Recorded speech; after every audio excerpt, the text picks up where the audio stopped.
பெயர் முக்கியமா? இல்ல அங்க மக்களுக்கு என்ன நன்மை நடந்திருக்கு அப்படிங்கிறது முக்கியமா? மக்களுக்கு எப்படி நன்மை நடக்கும் விக்கி? பெயர் முக்கியம், முகம் முக்கியம் அப்படின்னு நினைக்கிறவங்க என்ன செய்வாங்க? அவங்களுடைய புகைப்படத்தை மக்கள் மனதில பதிய வைக்க ட்ரை பண்ணுவாங்க. பட் இப்போ தமிழ்நாட்டு அரசு சார்பாக ஒரு பேக் அப்படிங்கிறது கொடுக்கப்படுதாம். அதுல யாருடைய புகைப்படமும் இல்லை. நான் சொல்றது இந்நாள் முதலமைச்சர் விஜய் அவர்களுடைய புகைப்படமும் இல்லை. வேற எந்த புகைப்படமும் இல்லாம நம்ம தமிழ்நாட்டினுடைய எம்பளம் மட்டும் அடிக்கப்பட்டிருக்கிறது அப்படிங்கிற அந்த தகவல் உண்மையாக இருக்கும் பட்சத்தில், அது ஏயால் உருவாக்கப்படாத புகைப்படமாக இருக்கும் பட்சத்தில் வாழ்த்துக்கள். இதுதான் வேணும். தமிழ்நாடு அரசாங்கம் தான் எங்களுக்கு தருது. அடுத்த 5 வருஷத்துல யார் வேணாலும் நம்முடைய முதலமைச்சரா இருக்கலாம். ஒண்ணுமே இல்ல. இப்போ நீங்க கடைசியா அந்த லேப்டாப் கொடுத்திருந்தாங்க ஸ்டாலின் அவர்களுடைய ஆட்சி காலத்துல. கொஞ்சம் பேருக்கு கொடுத்திருந்தாங்கல்ல. அத போய் பாருங்களேன். Front screen, back screen, screen saver, முன்னாடி அந்த பேனலுக்கு ஸ்கிரீன்ல அதுல ஒரு லேசர் கட்டிங்க போட்டு இது எல்லாத்துலயுமே இப்படி ஃபேஸ போட்டுட்டு இருக்கீங்களே. எனக்கு புரியல. இது உங்க சொத்து கிடையாது. இது கவர்மெண்ட் சொத்து. அந்த கவர்மெண்ட் சொத்தை நீங்க உங்களுடைய பெயரில் மக்களுக்கு கொடுக்குறீங்க அப்படிங்கிறது மட்டும்தான்.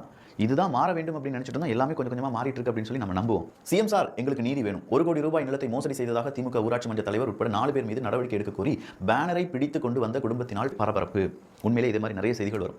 இந்த செய்திகள்லாம் வரும் அப்படின்னு நான் சொல்றதுக்கான காரணம், எனக்கு ஒரு பெரிய பிரச்சனை நடந்துருச்சு. இப்போ இருக்கக்கூடிய அரசாங்கம் என்னை பாதுகாக்கும். முதல்ல நம்ம யாராவது இப்படி பேனர் தூக்கிட்டு வந்துட்டோம்னா ஆளும் கட்சி சார்ந்தவங்க எவனாவது வந்துட்டு கல்லெடுத்து எறிஞ்சு எதையாவது செஞ்சு போட்டா நமக்கு உயிருக்கு உத்தரவாதம்லாம் இருக்காதியா. ஆனால் இப்போ அப்படி கிடையாது. நீங்க யார் வேணாலும் யார் தப்பு செஞ்சாலும் வந்து கம்ப்ளைண்ட் ரெஜிஸ்டர் பண்ணுங்க, கம்ப்ளைண்ட் கொடுங்க அப்படின்னு சொல்றாங்க. எல்லா மக்களும் வராங்க. நிறைய பேர் பாதிப்படைஞ்சவங்க வர வேண்டும். அவங்களுடைய பாதிப்புகள் என்ன அப்படிங்கிறத அரசாங்கத்திடம் சொல்ல வேண்டும். காவல்துறை அதிகாரிகள் அதற்கான உரிய நடவடிக்கை எடுக்க வேண்டும். இதுதான் எல்லா மக்களுக்கும் அடிப்படையான தேவை. அந்த தேவை செவ்வனே செய்யப்படுமா அப்படிங்கிறது மட்டும்தான் இந்த அரசாங்கத்தினுடைய எதிர்பார்ப்பு.